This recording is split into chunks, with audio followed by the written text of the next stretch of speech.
Hello guys! Naka-order na ba ang lahat ng Simplified Reinforced Concrete Design by Engineer Mark Jefferson B. Castro? Kung hindi pa, you can message us directly sa messenger link na nasa video description.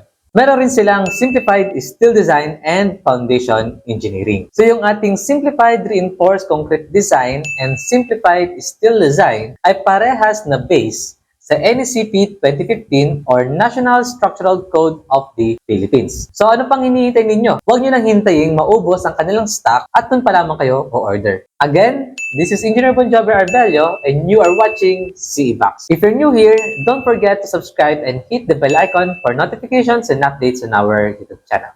So, tapos na tayo sa ating Chapter 1, Introduction to Reinforced Concrete Design, and also sa first topic ng Chapter 2, Working Stress Design, Analysis of Singly Reinforced Beam. Ngayon naman ay dadako tayo sa another topic ng Chapter 2, which is Doubly Reinforced Beam. Ang pinakatanong natin dito sa Doubly Reinforced Beam ay, bakit nga ba magkakaroon ng ganitong case? Hindi ba pwede sir na Singly Reinforced Beam lang? Since naunawaan na namin at alam na namin mag-solve ng capacity ng Singly Reinforced Beam. Hanggang doon na lang po sana sir. So hindi pa pwede. Bakit? May instances na kung saan ang ating tension steel bar ay hindi enough para i-carry or i-resist yung bending moment na na-create ng mga applied loading sa beam. Kung sakali man na kaya ng ating tension steel bars na dalhin ang ating bending moment, merong instances na napakaraming number of steel bars ang required para i-carry or i-resist yung bending moment na yon. Kaya ang nangyayari ay hindi natin nasusunod yung provision ng ating NECP 2015 gaya ng clear spacing between horizontal bars. Kaya ang mangyayari ay magdadagdag tayo ng steel reinforcement hindi sa tension fiber but in the compression fiber of the beam. Kaya nagkakaroon tayo ng doubly reinforced beam. Ngayon, ang tanong is, ano kayang mangyayari kung sakaling may bakal tayo sa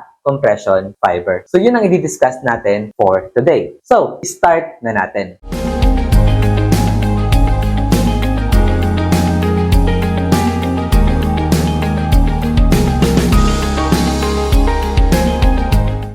Sabi nga natin, kapag hindi kinaya ng ating tension steel bar ang pag-carry ng bending moment na galing sa mga loadings or kaya kahit kaya man ng ating tension steel bars pero hindi nakasya dun sa tension fiber or kaya hindi natin masusunod yung standard specifications na meron sa ating code, dun natin kailangan maglagay ng bakal sa compression fiber ng ating beam.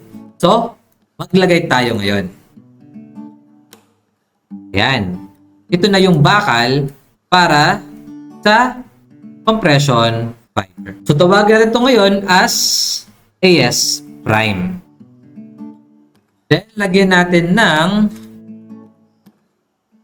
guhit para dito. Ayan. Then, ito yung blue. Syempre, ito yung location ng ating neutral axis. Tapos itong guhit na to para sa ating outermost top fiber. Pero hindi na lang to basta top fiber eh. This is what? This is under ng compression, di ba? So dito natin makukuha yung ating maximum stress para sa concrete or sa compressive stress. Ito naman para sa concrete, then outermost bottom fiber. So this is the tensile stress sa concrete. Ito naman para sa tension bars. So syempre, meron tayong dalawang section sa WSD. Isang uncrack at isang crack section. So madali na lang naman yung uncrack eh, di ba? So sa uncrack, ito na, buo siya, walang nut-crack. Then, i-convert natin yung bakal sa taas at sa baba ng concrete. Ganito lang siya. Then, para ma-solve yung location ng NA natin or neutral axis, kailangan natin gumamit ng Varignon's theorem. So, kung sakali naman na kailangan na makuha is moment capacity, therefore, ang kailangan na section natin ay crack section. Ayan. Ito yung crack section natin.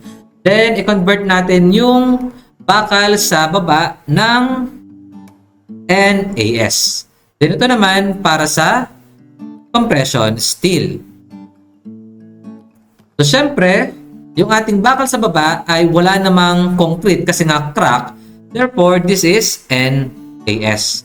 So, since ang ating bakal sa compression fiber is nasa loob ng concrete. Therefore, this is n-1 as prime. Pero hindi lang siya basta-basta n. It should be 2n. Bakit? Kasi dito, n-1 lang siya. Kasi nasa tension fiber, di ba? Pero since nasa compression fiber ang ating bakal, so therefore, dapat twice. Ayan. Twice ng ating modular ratio. Then minus 1 kasi nakapaloob siya sa concrete. Then multiplied by as prime. So this is P. And of course, ang location ng ating neutral axis is distance C. At yung ating distance C is equivalent to KD. So paano nga ulit makukuha ang ating distance C? Gamit ang moment of area. M top is equivalent to M bottom. So mula rito, makukuha natin ang C by what? Area niya. This is B or base multiplied by C over 2. Then, i-add natin syempre ito kasi nasa top siya di ba? So, this is 2n minus 1 multiplied by as prime. Then, M bottom is NAS multiplied by wala itong wala pa palang distance, moment arm. Ang moment arm niya is C. Then minus itong distance na to. Usually, ang distance na to ay D prime. Yan. D prime. So, this is C minus D prime. Then, NAS multiplied by D minus C. Diyan natin makukuha yung location ng ating neutral axis from the top fiber. Next, kapag nakuha natin yung C, edi makukuha natin yung K, hindi ba? So, K is equivalent to C divided by D. Tapos naman, makukuha rin natin yung ating factor J, which is equivalent to 1 minus 1/3 of K. Okay. Then, alalahanin natin ang equation ng ating stress, or yung bending stress.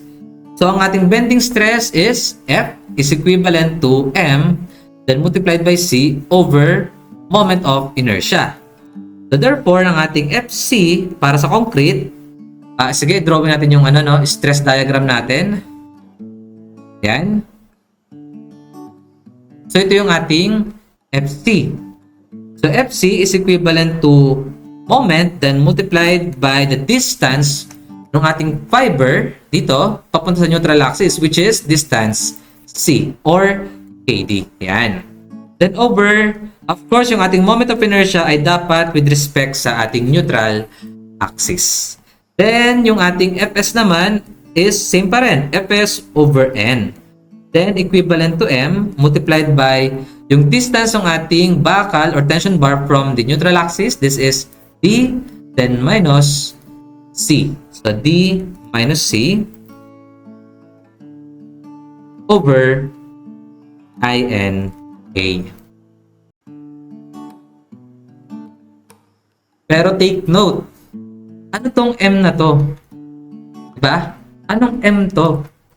Kasi, hindi kagaya sa ating singly reinforced beam, yung M na to ay combination lamang ng ng ating coupled force na C and T force. Diba? Kaso ito, nagkaroon tayo ng another force na manggagaling sa ating compression steel. Paano kaya yun? So, tignan natin. Para mas madali ninyo maintindihan, isipin nyo muna na wala yung compression steel. So, kung wala yung compression steel, anong meron?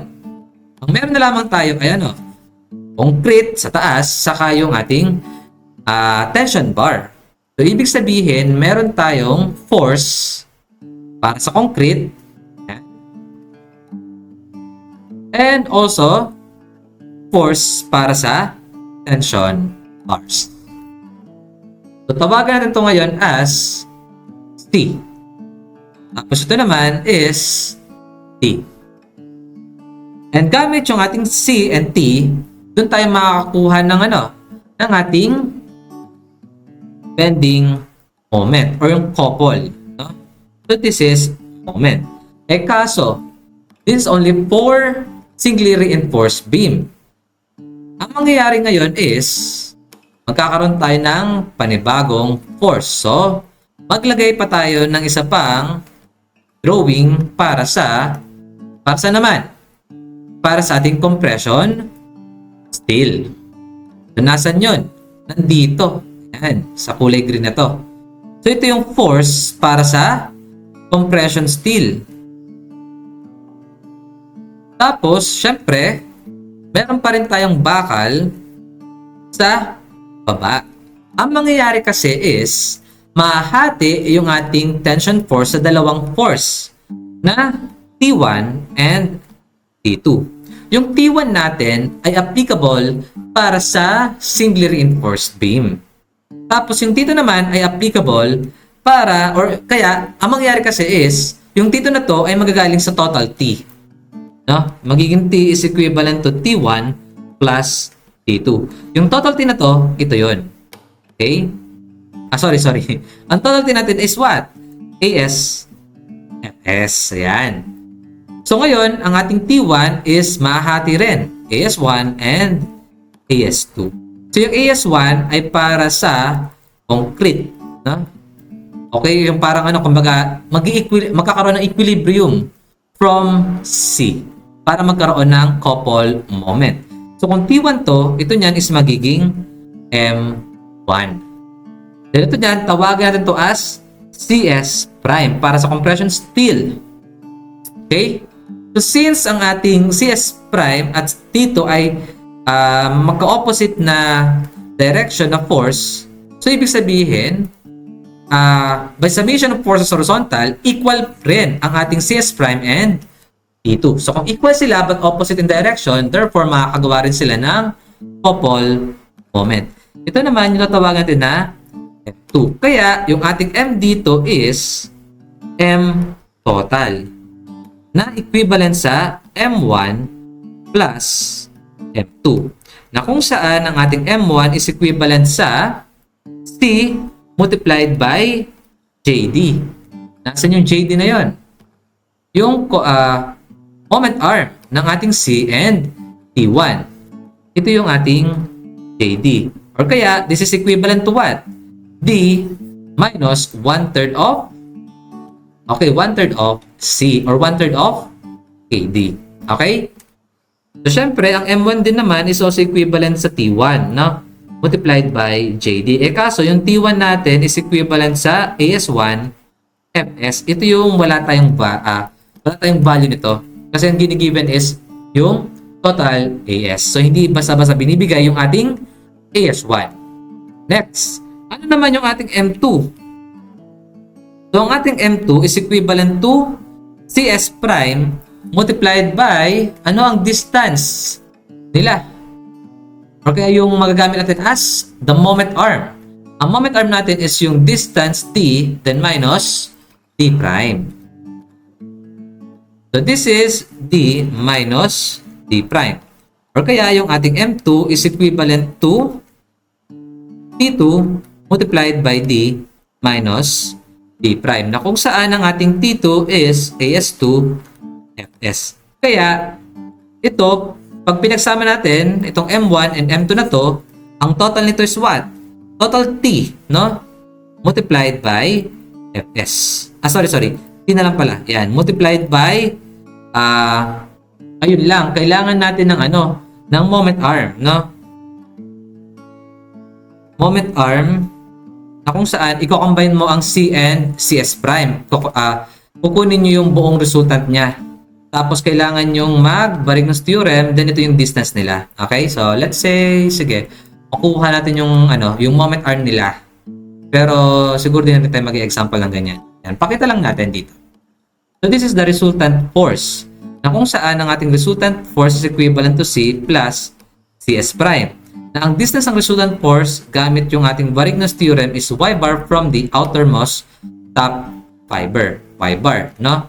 So therefore, itong moment arm na to ay equivalent sa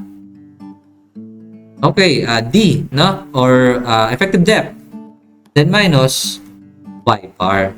Na kung saan ang ating T is equivalent to AS Fs multiplied by D minus y bar. So So medyo medyo komplikado pagdating sa tension bar. So saan tayo pwede mag-focus dito? Sa C and CS prime. Bakit? Kasi wala tayong kailangan pang gawin na resultant force, then mag-Barigno's theorem para makuha itong moment arm na to, di ba? Ang kailangan lang natin is what? JD and D minus D prime. Di ba? Kasi once na masolve mo ang C dito, masolve mo ang J. Kaya masolve mo tong JD. Tapos, ito, madali lang. Given naman yung D prime and given naman yung ating effective depth. Kaya madaling makuha yung ating M total from compressive force and do sa ating CS prime. So, diba? Ganun lang naman siya kasimple. Ngayon, ano nga ba ang equation ulit ng ating C sa ating singly reinforced beam? This is equivalent to 1/2 of C. Yan, 1/2 of FC. No? Multiplied by base. Ang base natin ay B. Then multiplied by height na C. So, ano naman ang ating equation for CS prime? Kagaya lang din naman sa ating T. Diba? Ang ating T dito is AS multiplied by FS. So, therefore, this is AS prime then multiplied by FS double prime. Ito, may kailangan tayong sundin na code. Ito yung nasa code natin. No? Ang ating Fs prime ay nasa dalawang condition. 2n-1 multiplied by FCS prime or Fs minus FCS prime. So, makukuha lang natin tong dalawang condition na to based dito. Ayan. Kailangan natin kunin yung FCS prime. So, bago yun, yan natin to. Muna, i-shade muna natin. Yan. So, kunin natin ang FCS prime. So, paano makukuha yan? By ratio and proportion. Nasaan ba yung ating FCS prime? Andito. Yan. Ito kasi FC Diba? So, syempre, itong stress na to, nakapaloob yung stress para sa ating compression steel. Andito yan. Yan. Ito yung ating FCS prime. So, kung mag-ratio proportion tayo dyan, FC over C. Yan. Is equivalent to FCS prime over ano bang distance to? C minus D prime. So, C minus D prime. Kaya, yung ating FCS prime is equivalent to what? Cross-multiply lang natin to, di ba? So, this is FC multiplied by C minus D prime over C. So, di ba? Ang dali lang palang makuha ng ating FCS prime. So, once na nakuha na natin yung FCS prime, kailangan nyo lang makuha yung 2n FCS prime. I-compare natin sa Fs, then dun natin madi-decide kung anong gagamitin natin na equation for Fs double prime. Kung siya pa ay 2n-1 FCS prime or Fs minus FCS prime. So ito, i-shade siguro natin to, pero alternative na lang kasi to Hindi ko to masyadong ginagamit kapag nag-solve ako ng nag-solve ako ng mga problem under sa doubly reinforced beam, itong equation na to. Okay? Pero anyway, pwede pa rin naman niyang gamitin. Okay? So, kung sakali man na meron tayong problem na ang pinapasolve ay stresses para sa concrete, then ito ang equation na gagamitin natin. Tapos meron tayong given na moment. Then para naman to sa Fs or sa tension bar. So, paano naman masolve ang Fs double prime? Siyempre, makukuha natin itong FCS prime, di ba? So, pwede to, no? Pwede itong makuha dito. Pero, pwede rin naman makuha yung FCS or yung Fs double prime natin mula dito, no? So, M total, then, makukuha nyo yung M1 mula rito, di ba? Then, kukunin nyo muna yung M2. So, M2 is equivalent to M total minus M1. Then, from M2, which is equivalent to CS prime. At ang ating CS prime ay equivalent sa AS prime Fs double prime. Multiplied by, okay, ano ba yung kanyang moment arm? D minus D prime. Ayan o. Diba? So, meron kang ditong M2 mula rito, diba? So, makukuha nyo yung Fs double prime. Na kung saan, itong Fs double prime na to ay dapat same lamang, no? Same lamang sa makukuha ninyong Fs double prime alin man sa dalawa na to. Depende sa condition natin dito sa comparison ng 2n FCS prime dun sa Yes, dapat parehas na parehas sila.